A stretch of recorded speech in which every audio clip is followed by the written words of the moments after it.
Alright, hello guys. I was not really planning on doing this video, but we have another conversation with Coach Gary about different things. And the comment I made, we started turning into a kind of weird pissing war.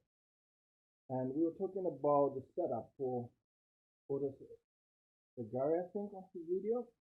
Let me just check it out again. What's the video? Yeah, Osoto Gari. Sorry. Was always bad with the names of the right. So this video is probably gonna end up being a bit off because you have seen a kind of where shift make Windows covers and it's just gonna be crap. But we're gonna get into what we actually took. What I was saying is the difference in the way you set the throws up and how what Coach U was doing is actually keeping people off balance. So, well, I'm gonna step back. So if the sound changes drastically, I apologize, but I'll try to speak up. Okay. So as you can see me, right, the way Coach U was showing it is if you're wrestling somebody, right, in judo, usually the way he was showing is you're a bit forward, right? Personally, not something I like doing myself. I don't like leaning forward. I'm fat, so my belly just pulls me over. But you have an overhook and underhook.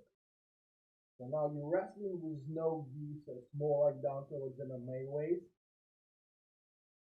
And what he was showing is once you move a bit to the right, what you do is you lift your shoulder, right? Using that underhook thing, you lift your shoulder and then you bend over here, right? To get him off balance. And then you do Osoto Gari. Boom. Right? And my comment was that this thing does put your balance, especially like he was doing it with his legs very straight as well, which again, right? So what I was saying, and look,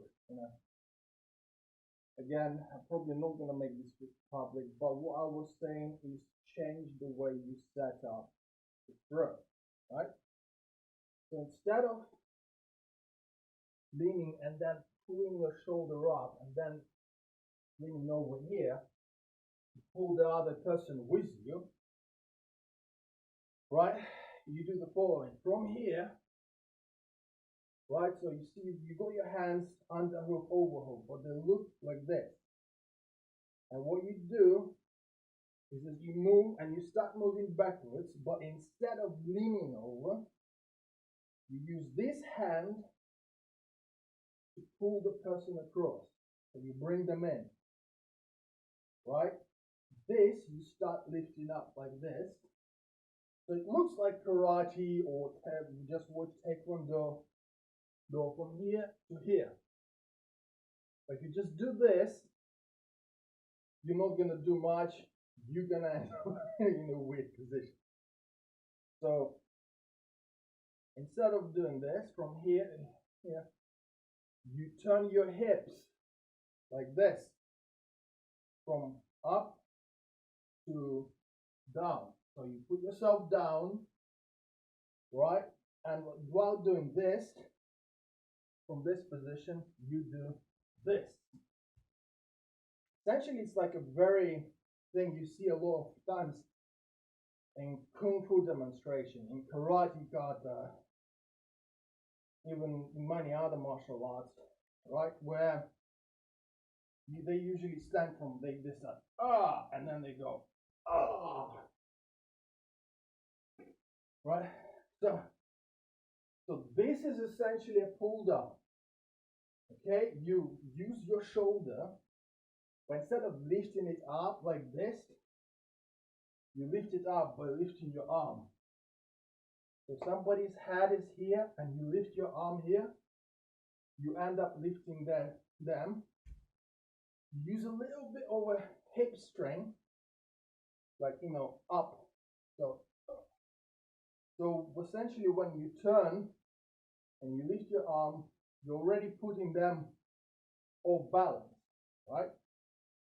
You use this hand to pull, like wherever you hold them on their elbow, like biceps or elbow, towards your hip, right? So further breaking their posture.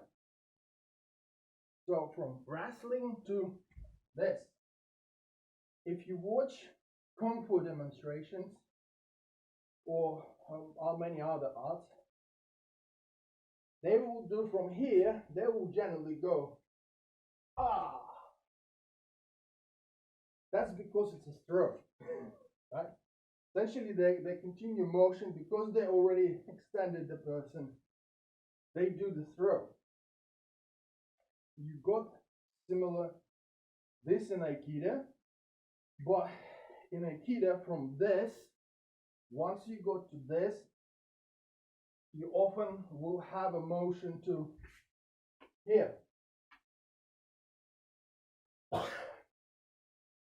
Thus creating simply an empty space for the person to fall into. If you control their fall in judo, you essentially put them onto the back of their head. I don't remember how this sport is called in judo, but essentially it means that you won the match, or at least won some points, right? But from here, from wrestling to here, and you see, if you can notice, I'm very straight, right? So if somebody's very big and strong, so if I went from here to here, but I'm doing this against a bigger opponent, right, who essentially, like, he's not as much of balanced as they should be, that's when you do a Osoto Gari, boom, where essentially he's a balance, but trying to simply pull them over doesn't work. So you come in and you sweep their leg from under them, and then you finish the throw. Okay? I hope I kind of did it the right way, because I know my explanations don't always work right, and I know I'm a bit of a sarcastic bastard, so usually rubs the people the wrong way, but that's what I was talking about. I hope that helps. I hope you guys have fun. Take care. Bye.